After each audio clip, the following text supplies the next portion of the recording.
हमारे साथ मौजूद हैं क्लाइड क्रेस्टो, जो प्रवक्ता हैं एनसीपी के, और भी दूसरे दलों से भी लोग हमें जुड़ेंगे। पर सबसे पहले आपसे क्लाइड के, जो एनसीपी में हुआ इस समय, जिस तरह की टूट हुई, उससे इसको पोस्टपोन भी करना पड़ा, बल्कि बैठक को, उसकी तारीख भी आगे बढ़ी, क्योंकि एनसीपी बहुत अहम है इस विपक्षी एकता में। शरद पवार का एक बड़ा रोल है। तो अब जो इसमें अजीत पवार कैंप की बगावत रही, उससे खुद एनसीपी का रोल इस विपक्षी एकता में किस तरह से प्रभावित हुआ है? देखिए, तकलीफें तो आई हैं। पिछले कई दिनों में आपको भी पता है कि हमारे साथ क्या क्या हुआ है। जो चीज देश भर में हो रही है वो हमारे साथ भी हुआ है। भारतीय जनता पार्टी कुछ दिनों पहले हमारे आदरणीय प्रधानमंत्री जी ने हमारे ऊपर काफी सारे इल्जाम लगाए थे, हम भ्रष्टाचारी है, हम भ्रष्ट लोग हैं, सब कुछ। और फिर थोड़े दिन के बाद यहाँ महाराष्ट्र में उन्हीं लोगों के साथ में लेकर सरकार में आगे चलने लगे हैं। तो देखिए, थोड़ा बहुत तो मतलब ना गतिरोधक है, उस हिसाब से तो चल रहा है। लेकिन विपक्ष का क्या काम है जी ये तंत्र में? आवाज आपका शायद वीडियो फ्रीज हुआ है। जी हाँ, म्यूट था। जी कहिए। हाँ, जो सही है या गलत है। हेलो, हाँ आवाज आ रही है, बोलिए। आवाज आ रही है? हाँ, हाँ। जो सही है या गलत है वो चीज जो है वो हमें बताने का हमारा काम है। तो हम ऐसे छोड़ तो नहीं दे सकते। ठीक है, कुछ तकलीफें आई हैं, लेकिन हम एक अच्छी विपक्ष की भूमिका निभाएंगे, हम साथ में रहेंगे, और जो एक विपक्ष की भूमिका निभाना का जो हमारा कर्तव्य है हम ठीक है। तो जाहिर है कि कुछ मुश्किलें आई हैं, लेकिन ये जो बैठक होगी जिसमें 24 पॉलिटिकल पार्टी, संख्या जो है अब वो बढ़ी है, तो इसका मतलब ये है कि जो पहले की संख्या समझ में आ रही थी अब उससे ज्यादा मजबूत दिख रही है। यहाँ पर जो विपक्षी एकता की मुहिम है, अर्शप्रीत खादियाल प्रवक्ता है कांग्रेस के, हमने अभी अभी सुना जैस्मीन शाह को, जो कि आम आदमी पार्टी के प्रवक्ता हैं, नेता हैं। आम आदमी पार्टी की तरफ से अध्यादेश को लेकर एक जो शर्त है, उस पर पहले भी तू मैं हो चुकी है आम आदमी पार्टी और कांग्रेस के बीच, के अध्यादेश में समर्थन करें तभी हम साथ आएंगे, नहीं तो हम साथ नहीं हैं। अब इस शर्त के साथ एकता की बात कैसे हो? क्या लगता है आपको अर्शप्रीत के आम आदमी पार्टी के इस रुख से एक रुकावट आ रही है? धन्यवाद आपके सवाल के लिए। देखिए, पहली बात तो ये है, आम आदमी पार्टी की सरकार का दिल्ली का जो सवाल था कि कांग्रेस पार्टी का स्टैंड क्या है दिल्ली ऑर्डिनेंस पे, हमने बहुत क्लियरली बता दिया उनको कि मॉनसून सेशन स्टार्ट होने के 15 दिन पहले जो कांग्रेस पार्टी का स्टैंड है वो स्पष्ट कर दिया जाएगा। और आम आदमी पार्टी की सरकार ऑलरेडी कोर्ट तो जा ही चुकी है और मैटर सब जुडिस है, सो देयरफॉर वो वहां पे क्लियर हो जाता है। जी। दूसरी बात ये है कि जून 23 को जो मीटिंग हुई थी पटना बिहार में, उसको बहुत अच्छा एक सारी ऑपोजिशन पार्टीज ने उसको बहुत अच्छे से रिस्पांस दिया था। सबने ये डिसाइड किया, एक रिजॉल्व बनाया कि सब इकट्ठे चुनाव लड़ेंगे 2024 के लोकसभा इलेक्शन में। और इस बार 8 पॉलिटिकल पार्टीज का एडिशन होना उसमें, it goes on to suggest कि बहुत अच्छा सपोर्ट भी और इंक्रीजिंग नंबर्स में ऑपोजिशन यूनिटी को मिल रहा है। बिकॉज भारतीय जनता पार्टी का भी धन्यवाद करना बनता है, इनके डंडा तंत्र की वजह से, भय तंत्र की वजह से पूरा देश और पूरे देश की ऑपोजिशन पार्टीज सारी इकट्ठी हो चुकी हैं। और भारतीय जनता पार्टी के कुछ लीडर्स बयानात जारी कर रहे हैं, वो कह रहे हैं कि अलायंस करना कमजोरी की निशानी होती है, इसका मतलब कि आप जीत ही नहीं सकते। पहले तो मैं स्पष्ट कर दूं, अगर ये आपका तर्क है तो भारतीय जनता पार्टी के एनडीए में 15+ पॉलिटिकल पार्टीज है अलायंस पार्टनर्स। शिवम त्यागी हमारे साथ हैं, बीजेपी प्रवक्ता। ये जो तमाम पार्टियां एक साथ आ रही हैं, काफी मनमुटाव और मतभेद भी होगा, आम आदमी पार्टी की तरफ से भी ये दिखा है, लेकिन जो तमाम लाइक माइंडेड पार्टीज हैं वो इकट्ठी हो रही हैं और ऑपोजिशन में जो पार्टियां हैं वो पहले से कहीं ज्यादा मजबूत दिख रही हैं। शिवम जी, उनकी संख्या भी बढ़ी है। मोदी जी से हारे, अब महागठबंधन के सहारे, अब कर भी क्या सकते हैं। आपने जो एक शब्द कहा लाइक माइंडेड,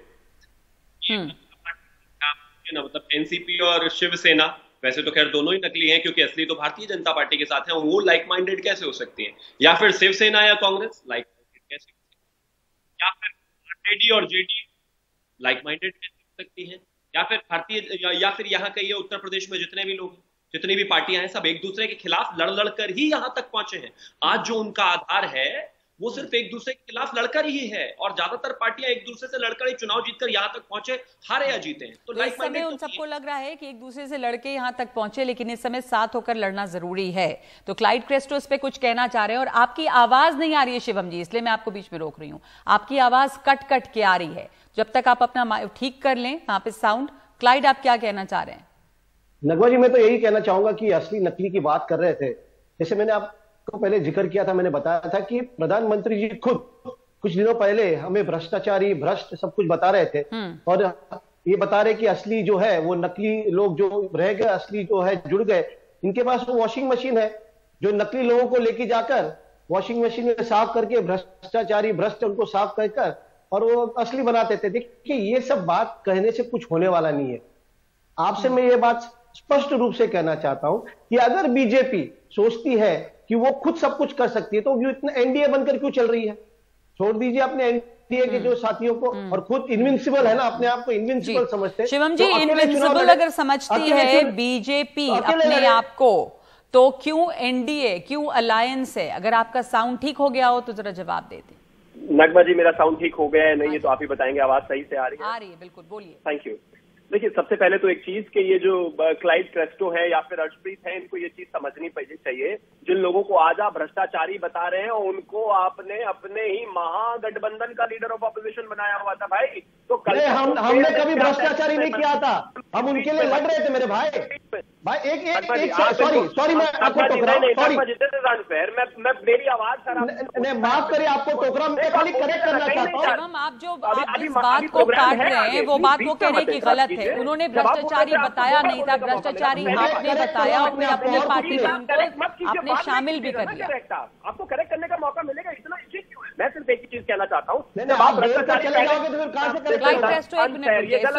क्या तरीका है? तो पहली बात तो ये कि अगर आपको वो लीडर ऑफ ऑपोजिशन पूरा महाविनाशकारी विकास अघाड़ी का आपने उनको बनाया हुआ था, तब वो आपको भ्रष्टाचारी नहीं लग रहे थे, तो आज कैसे लग रहे हैं? 2004 से 14 के बीच में जब आपकी सरकारें रही, उसी दौरान ये आपके ही कथित भ्रष्टाचार हुए, तब आपको ये नेता, leader of opposition, working president, ये सब बनाने में दिक्कत नहीं थी। लेकिन अगर आज भारतीय जनता पार्टी के साथ है तो वो भ्रष्टाचारी, क्योंकि उनका कहना है कि भारतीय जनता पार्टी उन्हें भ्रष्टाचारी कह रही थी और अब अपने में शामिल कर लिया है। बहरहाल कौन किसको भ्रष्टाचारी कह रहा था, ये एजेंडा नहीं है इस समय पे। अर्शप्रीत, मैं आपके पास लौट रही हूँ, एक सेकंड क्लाइड, एक सेकंड प्लीज जी, बोलिए। 10 सेकंड दीजिए प्लीज, बोलिए। मैं स्पष्ट रूप से आपसे कहना चाहता हूं, और ये पूरी जनता सुन ले, हम आज भी अजीत दादा पवार या हमारे नेता जो वहां गए उनको भ्रष्टाचारी कह नहीं रहे हैं। इन्होंने कहा था, ये उनको 70,000 करोड़, ठीक है, यहाँ पे जहाँ पे झगड़ा जो है किसने किसको भ्रष्टाचारी कहा नहीं है। आप दोनों को रोक रही हूँ, प्लीज एक सेकंड रुक जाए। अर्शप्रीत खादियाल, जो ये बैठक होने वाली है जुलाई 17 और 18 को बैंगलोर में, जिसमें 24 पार्टियां आ रही हैं, कांग्रेस का बहुत अहम रोल है। कांग्रेस, आखिरी सवाल आपसे, कांग्रेस का अहम रोल है, आपके ऊपर निर्भर है कि किस तरह से एकजुट किया जाए लोगों को, जैसा कि आम आदमी पार्टी भी कह रही है और सोनिया गांधी भी इसमें शामिल हो रही हैं। तो जो आपसी मतभेद होंगे वो मिटा लिए जाएंगे, और एजेंडा क्या होगा, क्या यहां पर तय किया जाएगा कि कौन इसका संयोजक होगा, मोर्चा क्या जो है उसका नाम क्या होगा, ये तमाम बातें लोगों की निगाहें इस पे लगी हैं। जी बिल्कुल, ये सब तय किया जाएगा, डिसीजन होगा इस पे।